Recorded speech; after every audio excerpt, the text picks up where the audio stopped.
Vamos a hablar un poquito de cómo están algunos sectores de la economía, en particular un sector que está siendo bien afectado, ¿no?, por la escasez de dólares y las medidas regulatorias de parte del gobierno, que son los importadores. ¿Qué está pasando?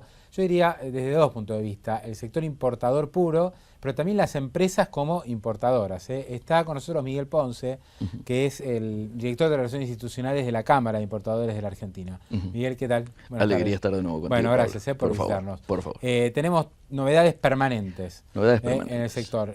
Hoy un diario, Ámbito Financiero, tituló que se está investigando a un grupo de empresas. Esto es un tema ya bastante remanido, ¿no?, por importaciones que el gobierno dice que no se hicieron. Sí, esto no es nuevo, este es un tema largo. Ya en otro tiempo también se dijo, pero cada vez que se le pidieron a las empresas, y las importantes, por supuesto, como estas que están mencionadas, que trajeran documentación para probar que las importaciones efectivamente se habían realizado, todo esto fue cumplimentado en tiempo y forma. ¿Algún caso? No ha habido casos. Por lo menos hace 6 meses que venimos. Sí, claro, que se viene hablando, pero además sería interesante a ver si hay un caso. Ningún caso. Una empresa que, no sé, pidió 10 millones y la importación no se hizo. Nosotros no tenemos un socio y no conocemos no socios que hayan estado en alguna dificultad con esto. Sí tenés que llevar permanentemente y han multiplicado el pedido de información. Cada vez más tiempo se pasan los empresarios frente a la computadora enviando, ¿no es cierto?, información en la esperanza de ver agilizado, ¿no es cierto?, su proceso de provisión de insumos particularmente. ¿Por qué hablamos de insumos más que de importación en términos generales? Porque arriba del 90% de lo que está entrando hoy al país está entrando directamente destinado a la producción del campo, de la industria, de las infraestructuras, ¿no es cierto?, públicas y privadas, o sea, los servicios, ¿no es cierto?, todo lo que tiene que ver con la producción. Y a su vez, arriba del 72% de lo que está ingresando al país está entrando para la actividad productiva y exportadora. Con lo cual, para nosotros es preocupante esto de que se traben, ¿no es cierto?, y se demoren en la aprobación de las declaraciones juradas, porque objetivamente se está afectando las exportaciones y esto golpea directamente a la mano de obra. Se acumuló un stock, según calculan algunos economistas, de más de 5.000 millones de dólares del Banco Central a empresas que han importado y no pudieron acceder a las divisas, especialmente automotrices. Automotrices el 50% de eso. Claro, luego viene las de Tierra del Fuego, las armadurías, un 25%. Pero vos te acordás cómo es la génesis de esto. ¿Y por qué ahora salta o por qué ahora hay preocupación al respecto? Porque recién ahora empiezan quienes están queriendo cobrar a frenarte la llegada de insumos. Y esto ya se ve en cosas cotidianas. De 100 modelos de smartphone o de teléfonos, ¿no es cierto?, celulares, encontrás 60. De 14 o 15 laptops que se arman en Tierra del Fuego, encontrás 8. Pero todavía no es un desabastecimiento, sí es... Faltante de modelos. Claro, hay mucho menos modelos. Correcto. Incluso autos, ¿no? Absolutamente. Hay algunos menos modelos. Claro, porque están sin llegar acordate el tema General Motors, que hizo ruido hará unos 15 días. Pero ¿por qué es esto? A fines de enero, el ministro Kichilov, con un criterio que tenía alguna lógica, agarró a los 80 importadores más importantes que manejan arriba del 85% de lo que ingresaba al país en ese momento, y les pidió que tratasen de convencer a sus proveedores o a sus casas matrices de volver a los tiempos históricos de repago de las importaciones. ¿Qué implica esto? 110 días. ¿En cuánto estaba en ese momento? En 45 o 50 días. O sea, demorar un poco para acceder a las divisas y pagar. En efecto, ¿no? Esto tenía alguna lógica porque ya se había cerrado YPF, se estaba cerrando CIADI, íbamos camino a arreglar con el Club de París y lo último que iba a quedar era lo que el 30-31 de julio debió haberse cerrado o lo que el mercado esperaba que se cerrase.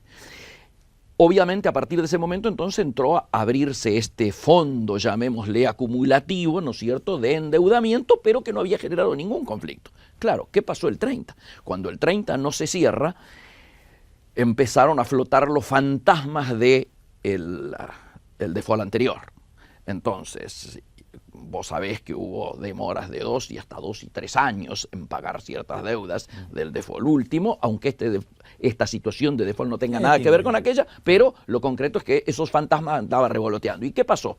en lugar de los 110 días, los muchachos empezaron a decirte a 30 días, cuando no a pedirte pago cash, lo que decíamos más de una vez, o anticipado inclusive. Ahora, en la última semana Kicillof estuvo reunido con distintas cámaras empresarias. Sí. Pero, por ejemplo, en la Copal, Kicillof dijo, voy a liberar las de JAI y vamos a liberar los dólares. Así es. Yo no sé si esto ya se está dando, pero si uno ve el comportamiento de las reservas de los últimos días y la intervención del Banco Central, daría la sensación que el stock de esos 5.000 y pico siguen. Absolutamente. Pero que se está empezando a liberar algo. Sí. ¿Puede ser o...? ¿De qué manera? ¿Qué es lo que ha ocurrido? Lo que ha cambiado en las 4 últimas semanas, estando todavía el amigo Fábrega como presidente del Banco Central, es que antes la Secretaría te aprobaba la declaración jurada anticipada de importación y vos tenías la certeza de que la operación se realizaba. Es decir, la aprobación de la DJI era condición necesaria y suficiente.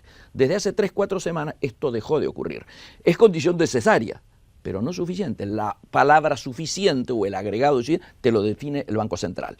Y digamos, si están los dólares o no del central. Absolutamente. Y tenemos situaciones como la de los 7 barcos, esto que de pronto están esperando, ¿no es cierto?, de que se pague, porque la energía se paga cash. O cuando hay un vencimiento, como el Banco Central está aplicando criterios de caja, entonces si el día que hay un vencimiento o el día que hay que pagar energía, no se aprueba ninguna otra DJI. Sí, desde el gobierno dicen que no dejaron bajar el fluido porque sobra energía. No, la explicación que dio el ministerio, por lo menos, lo escuché yo, ¿no? Claro, la explicación que dio el ministerio es que es un problema de marea, que cuando la marea lo permita van a poder entrar a puerto y descargar. Porque sería otra hipótesis. Claro, pero no, porque además sería diríamos, tendría un costo político decir que te equivocaste en las previsiones, ¿no es cierto?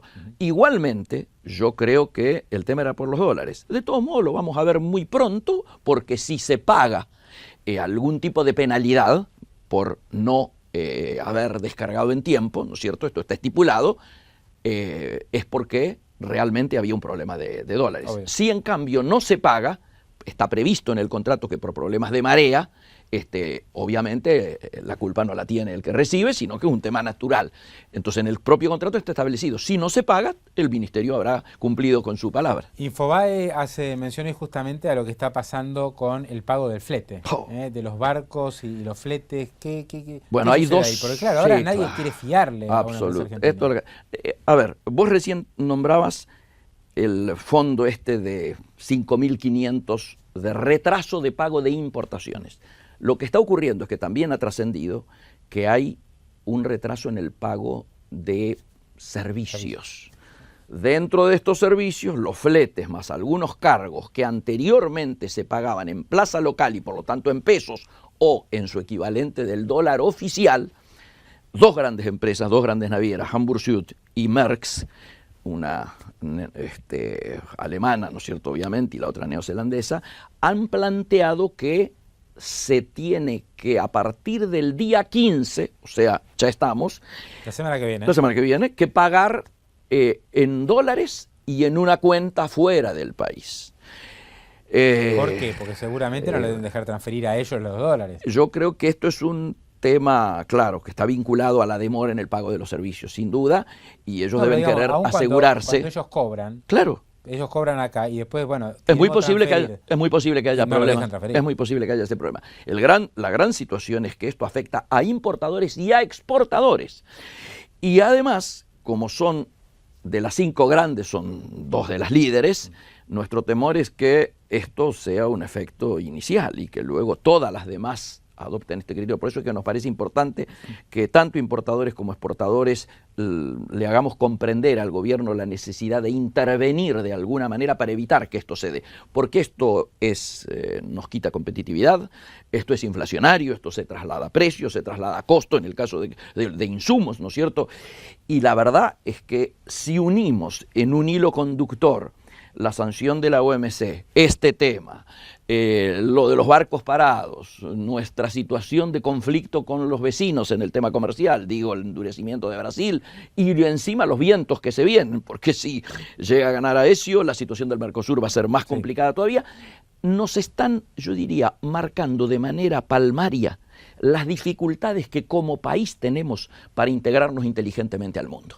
Este conjunto de hechos están marcando precisamente la dimensión de nuestra dificultad, me parece. Sí, ahora, hoy hay un problema muy puntual que es, y muy específico y grave, que es la falta de dólares. Entonces el gobierno lo que hace es va poniendo parches para tratar de que no se le vayan los dólares, ¿no? Puso restricciones para el contado con liquidación, en su momento no dejó que el Banco Central le pagara a los importadores. Así es. Y así sucesivamente, pero evidentemente no alcanza ningún parche. Por supuesto, la única solución es volver a las fuentes de financiamiento internacional, es decir, arreglar el frente externo. ¿Por qué? La señora presidenta nos dijo en la bolsa, en el aniversario de la bolsa, dijo: vamos a defender a rajatabla el superávit de la balanza comercial. Esto es entendible porque hoy por hoy queda claro que ese superávit es la única fuente genuina de divisas. Fuente de dólares. La única fuente. Ahora, ¿qué nos está diciendo? En ese momento llevábamos 9 meses, ahora llevamos 10 meses de caída de las exportaciones. Por lo tanto, como no es esperable un rebote pronto, nos está diciendo que para mantener ese superávit hay que seguir apretando las importaciones. Claro, lo que pasa es que el importador tiene cada vez más incentivo. Usted me dirá que no, que esto es específico para la industria y está bien, pero en la medida que el dólar oficial se siga atrasando, por supuesto, acá hay cada vez más incentivo para importar y cada vez menos incentivo para exportar, ¿no? Esto ya lo conocemos. Para liquidar exportaciones, correcto. Esta es la situación, pero por eso es que más de una vez lo hemos charlado con vos, Pablo, en distintos ámbitos, que en el comercio exterior es importante el valor del dólar, sí, pero más importante que el valor del dólar es el valor de la brecha. Con brechas como las que estábamos, ya nos quejábamos, las que estábamos antes del 30 de julio, 30, 35%, el mercado se ha ido acostumbrando a eso. Obviamente lo ideal sería que no hubiera brecha o que hubiera brechas de un dígito, pero de pronto pasamos de un día para el otro al doble, al 70, al 80. Con esas brechas es imposible elaborar cualquier política de reposición. El que vende producto final, que tiene su producto en góndola, no sabe si al precio que lo está vendiendo le va a permitir volver a reponerlo en la góndola. No hay varios sectores que decidieron no salir a vender. Absolutamente. O, frenar o tener un stock mucho más grande por las dudas. Correcto, ¿no? Pero por eso es que a veces aparece tan evidente alguna contradicción en el discurso oficial. Digo, si la presidenta ha lanzado hace una semana, 2 semanas, el ahora 12, ¿no? Las cuotas para que a mí me trae el ahora algunas otras reminiscencias un poco más esperanzadoras, pero bueno, lo concreto es que ha alargado el ahora 12. ¿Para qué? Para que la gente venga y compre línea blanca, electrodomésticos, motos, bicicletas, y de todo esto hay demoras en la provisión de insumos. No todo esto, claro, para todo esto. Entonces, a ver, queremos que se consuma, pero por otro lado no facilitamos la posibilidad de que estos mercados funcionen normalmente. ¿Qué esperan de acá, digamos, no le voy a preguntar al 2015, hasta fin de año, ¿no? Hasta fin de estos 2 meses y medio? ¿Se va a ir normalizando y va a quedar ese stock de 5.000 y pico millones o se va a seguir agrandando esta demora para pagarle a los importadores? Es una excelente pregunta. No, obviamente, si en el viaje, lo que acabamos de escuchar viniendo inclusive para acá, el ministro de Economía ha dicho que se está por reunirse con los fondos. Obviamente a todo el mundo le ha dicho esta semana que vamos a un arreglo. Si vamos a esperar a enero, pero sabemos que el arreglo se va a dar, uno puede pensar que esto va a ir mejorando. Si en cambio se sigue con el discurso, diríamos, más duro, el que hacía prever que muchos de los economistas piensen que no va a haber arreglo hasta el final de mandato, entonces obviamente esta situación no solo va a permanecer, sino que se va a agravar. Miguel Ponce, gracias por haber venido. Buen fin de semana. Gracias a vos, Pablo, igualmente.